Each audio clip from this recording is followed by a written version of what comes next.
Fraction skills, word problems, addition, subtraction, multiplication, and division. As we start looking at word problems, we want to make sure we think through them carefully and understand a plan before we begin. We have a problem on the board. Susan bought 5 1/2 yards of fabric at $6 a yard and 7 3/4 yards of fabric at $8 a yard. How much money did Susan spend in all? Before we even begin this problem, we need to think through the problem and make sure we understand what's being asked.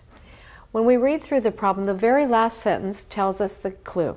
How much money did Susan spend in all? We're looking for the money that she spent in all. This would tell us that we're going to do some addition.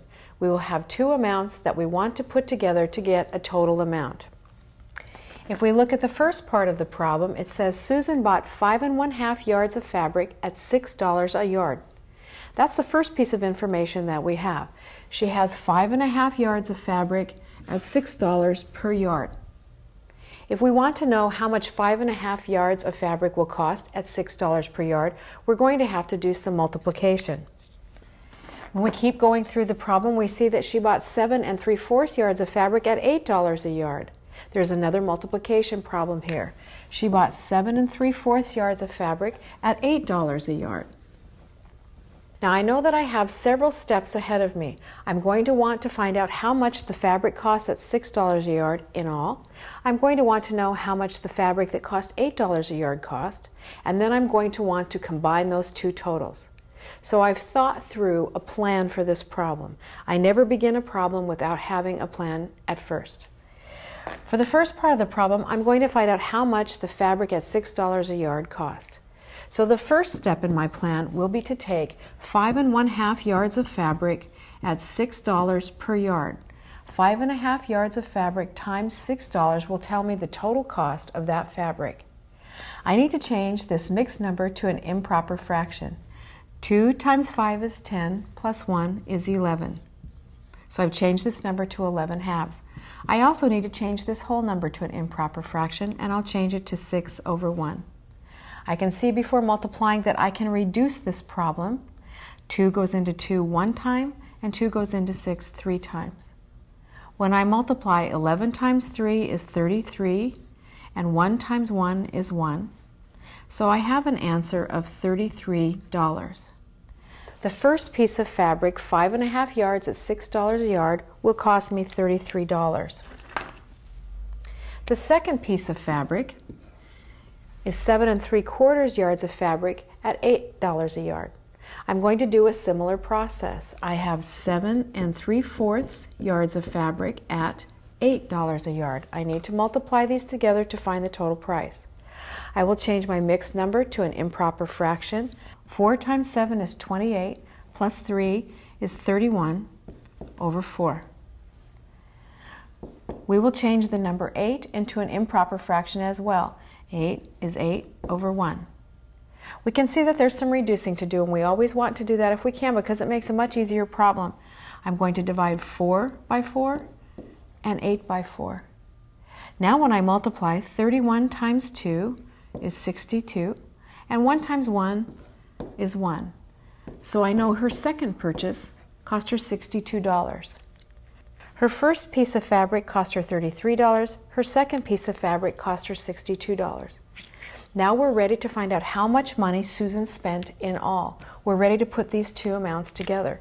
So the third step of our problem will be to look at how much money she spent in all. Let's recall she spent $33 on the first piece of fabric.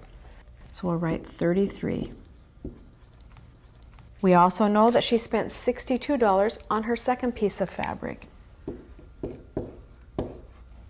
And we want to put those two amounts together, so we will add them. We're putting them together by addition. Together, she spent $95. Her first piece of fabric and her second piece of fabric together, combined, cost her $95. In this problem, we thought through the problem carefully, and we knew we were going to have to do some multiplication to find out the total costs of each piece of fabric. And then we knew we'd have to do addition to find out the total amount of money that she spent.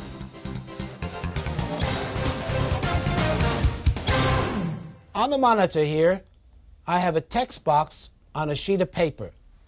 Now, most paper in the office is 8.5 inches wide and 11 inches long. It's called 8.5 by 11. And say someone in the office told you they want a margin on the top of 3/8 of an inch. On the right, 5/8 margin. On the bottom, 1/2 inch. And on the left side, 3/4 of an inch. What numbers would you have to put into the computer to get a text box showing these margins? Let's do the math. It's 8.5 inches wide and 11 inches long. Now we have this here box that we want to put inside that piece of paper. And on the left it measures 3/4 of an inch. On the top it measures 3/8 of an inch. These are the margins. On the right is 5/8 of an inch. And the bottom is 1/2 of an inch. What is the size of this box? So we want to find that size and also this size of that box, this internal box.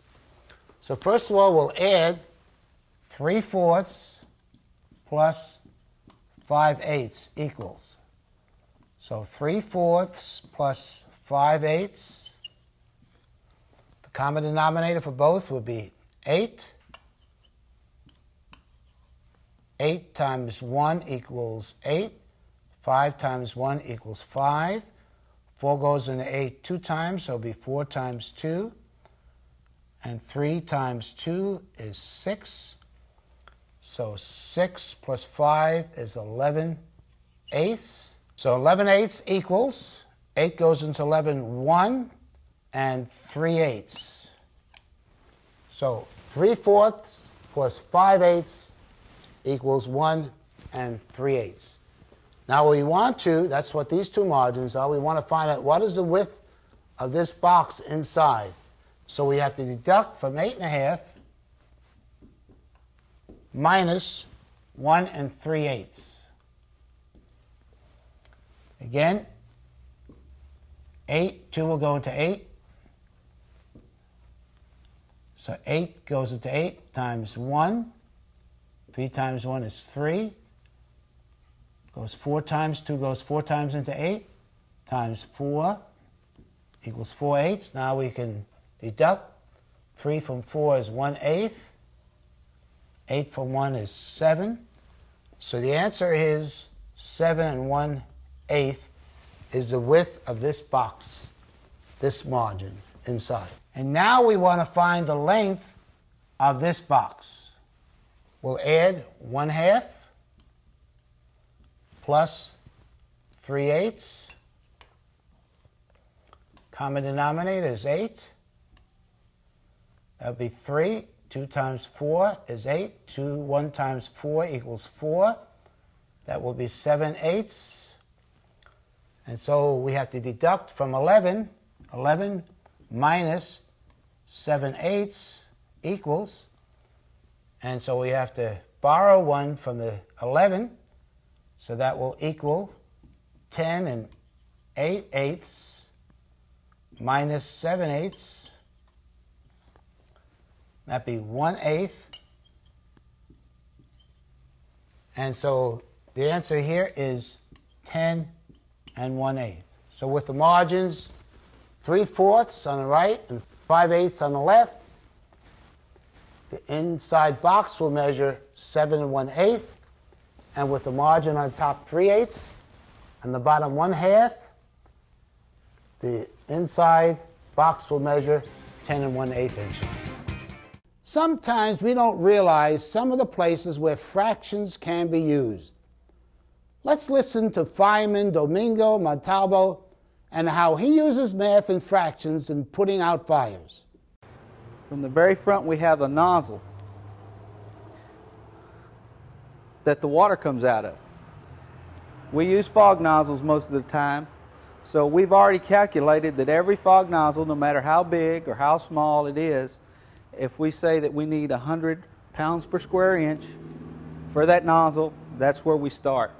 Then we figure the friction loss. We have basically two types of hoses that we use to attack a fire, an 1.5 inch and a 2.5 inch. The 1.5 inch hose in there, since it's so small, you have what's called friction loss. That's what it takes the water to get past the jacketing to come out the nozzle. So on an 1.5 inch, with it being smaller, it's going to be a tighter space. It's going to take more pressure to get it out. So for every 100 sections, you're going to have 30 psi. And usually, the first line that goes in is usually normally about 150 feet long. So you take your 100 and you add your 30 psi, and you have 150 feet. So your 100 would be 30, and then you have that extra 50, and 50 is half of 100, so that would be 15, so that's 45. So that would be what your engine pressure would be. You would run it up to 145. Please pause the video now and complete the problems in your workbook. When finished, press play, and we'll continue with the next lesson.